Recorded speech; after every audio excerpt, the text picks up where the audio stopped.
Hi again, I'm Carl with a K, and I still feel new here.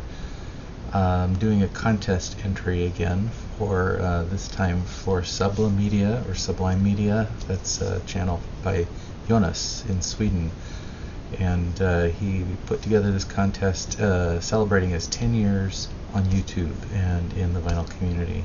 He said to pick your favorite or the best record from a record store that you'd picked up from a record store. He even allowed online stores as record stores. I wanted to stick to brick and mortar, actual physical location record stores that I had been to. It was hard to pick, there's a lot to choose from, but I saw this one and I felt like there was a lot to say about it, and I want to still make this a real brief video, but I think there's a lot of interesting things to say about this, partly for the store itself.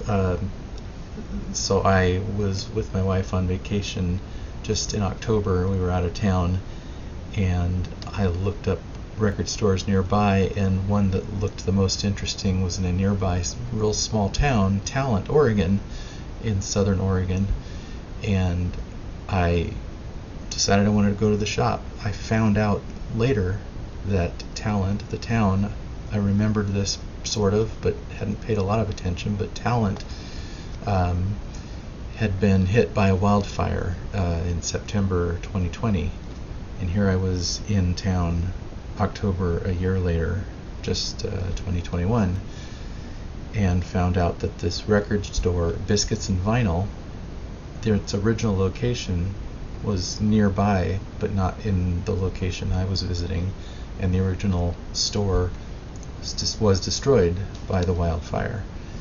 And I decided as I was shopping, I want to support this shop and help with its recovery if I can a little bit. So Biscuits and Vinyl in Talent, a small town, totally worth stopping at. It's right on I-5. A lot there for a small shop, and one of the records I picked up was on my want list, on my wish list that I was shopping for. I found it and didn't want to haggle on the price. I just, like I said, wanted to support Biscuits and Vinyl, but I'd found this and was pretty excited to find the record Northern Windows. Get the glare off the windows. Northern Windows by Hampton Hawes. It is a funk and jazz album. Hampton Hawes on Prestige, released in 1974, so a great green Prestige label. Hampton Hawes had been a piano player, played bop in lead bands, and released several records in the 50s, and was hitting his stride. And in 1958 he was put in prison on drug charges, and he spent 5 years in prison until he was pardoned by President Kennedy 5 years later, and then came out and needed to rebuild his career.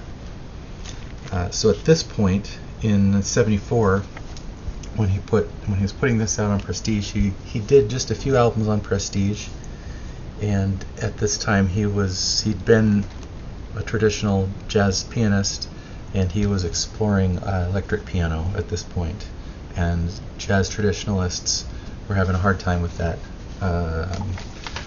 like everybody who was doing electric instruments in the late 60s. So he upset traditionalists quite a bit as he was playing Fender Rhodes on this. The album also features in the core group Carol Kay on bass and Spider Webb on drums, which, yes, Spider Webb on drums. The two of them were married for a time, and I couldn't quite figure out if they were married when they made this. Another interesting thing about Carol, you may recognize her name. Carol played bass on Pet Sounds, the Beach Boys album. She was a member of that studio musician group they called the Wrecking Crew that played on Pet Sounds and other things. The other important person in the mix here, David Axelrod, was the producer, and arranger and conductor of the horn section that played on this. He was producer on several Cannibal Adderley albums, it looks like, and then he did some funk horn arrangements on some of his own projects and some other folks' projects, and on this one, I love it. The core group gets to shine, and the added horns are in balance with the recording, and create a great funky energy to this. At its heart, it's jazz and it's improv, and it has that funk and soul to that. Throughout the record, Hampton plays some acoustic piano, some electric piano, and I think all of it turns out great. I think it's all played with a lot of soul, and I like that they're not doing pop tune covers on this record. The first track from it that I heard was the last track on the second side, called C&H Sugar. I heard it when I was streaming some music, just doing a mix of music, and I heard that, and I stopped and I wanted to find out what that was. I figured out the album Northern Windows is what it came from, and so I put it on my wish list right then. And so I was very excited. I was stoked. I found it at Biscuits and Vinyl in Talent, Oregon, and I'm happy that it's in my collection. Happy to be able to play it, and happy to have supported a small local record shop in the process. So let me know if you've heard this, or if you've heard other things by Hampton Hawes. And thanks again, Jonas, for hosting this contest. Check out the contest and put in your entry if you're interested. And in the meanwhile, you keep listening to music, and I will go turn the record over.